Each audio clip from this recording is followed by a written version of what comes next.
Praise the lord. ప్రభు నామంలో అందరికీ వందనాలు. డే 31 బిట్రేడ్ అండ్ డినేడ్ గురించి ధ్యానించుకుందాం. మత్తయి సువార్త 26వ అధ్యాయం 48వ వచనం ఒకసారి చదువు. ఆయనను అప్పగించువాడు నేనెవరిని ముద్దు పెట్టుకుందునో ఆయనే యేసు.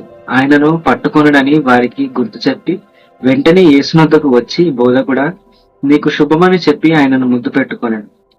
అయితే ఈ సందర్భంలో ఇస్కరియోతు యూదా యేసుక్రీస్తుని అప్పగించినట్లుగా మనం ఎన్నోసార్లు ధ్యానించుకుందాం. అయితే ఇస్కరియోతు యూదా అలా చేయడానికి గల కారణం, ఒక పక్క సాతానుడి యొక్క ప్రేరేపణ అయితే, మరో పక్క ఆ 30 వెండి నాణాల విషయంలో ఆశపడటం. అయితే అప్పగించడం గురించి యేసుక్రీస్తు వారు ఎన్నో సార్లు శిష్యులతో ఒక విషయాన్ని చెప్పాడు. అదేంటంటే, మనుష్య కుమారుడు అప్పగించకపోవడం అనేది జరగకపోదు, గాని ఎవరి చేత మనుష్య కుమారుడు అప్పగించబడతాడో ఆ మనుషునికి శ్రమ అని యేసుక్రీస్తు వారు చెప్పారు. ఈ విషయాన్ని ఆ సందర్భంలో కళ్ళు మూసుకుపోయి ఆయన్ని అప్పగించాడు. ఆ విషయాన్ని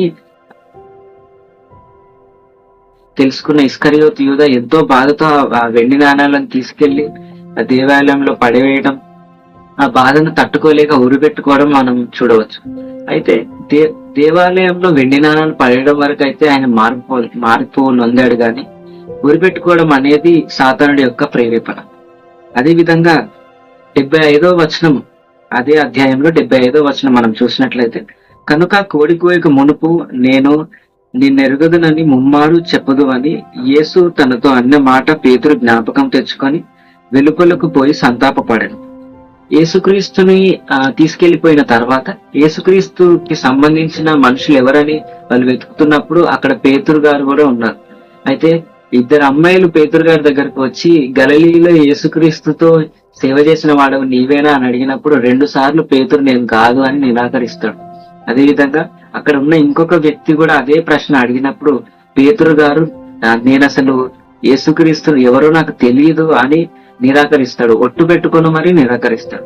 ఈ విషయము ధ్యానించిన మనము యేసుక్రీస్తుని నిరాకరించడం అనేది అసలు చిన్న విషయం కానే కాదు. ఎందుకంటే నిరాకరించుట లేదంటే ఎరుగను అని చెప్పడం గురించి యేసుక్రీస్తు వారు ఎన్నో సార్లు ఒక మాట చెప్పాడు. అదేంటంటే మత్తయి సువార్త 10వ అధ్యాయం 33వ వచనం, మనుషుల ఎదుట ఎవడు నన్ను ఎరుగనను వానిని పరలోకమందున నా తండ్రి ఎదుట నేను ఎరుగనందు. అయితే ఎవరైతే యేసుక్రీస్తు ఎవరో నాకు తెలీదు అని మనం ఎప్పుడైతే చెప్తామో, ప్రభువు కూడా దేవుని సన్నిధిలో అదే మాట దేవుడితో చెప్తానని హెచ్చరిస్తున్నాడు. అయితే నిజమైన మారు మనసు కలిగిన వారెవరు యేసుక్రీస్తు విషయంలో ద్రోహం చేయడం గాని నిరాకరించడం గాని చేయరు. మారు మనసుకు సంబంధించిన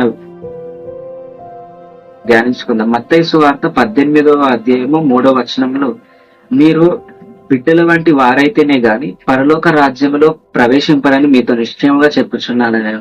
అయితే యేసుక్రీస్తు వారు మనం నిజంగా మారు మనసు పొందితే గాని పరలోకంలోకి వెళ్ళమని చెప్తున్నాడు.